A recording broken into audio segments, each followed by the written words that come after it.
Good afternoon, Warriors. Today is Wednesday, April 4th, 2018.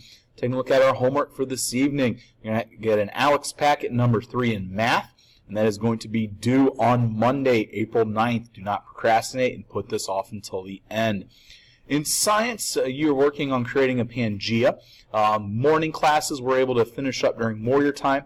And the afternoon classes, if you do not get that done today, that is something that I believe during Warrior time tomorrow, Ms. Falk will have you come over. In social studies, there is no homework. In language arts, we need to annotate the essay from Mrs. Murray, and this is on the back of our in-class assignment that we did today. And in literature, we need to keep reading AR. And then also, we have our reading rally Common Lit, which is about the 16th Street Baptist Church. And that is something that most people were able to get done in class, so hopefully you did that and do not have homework there.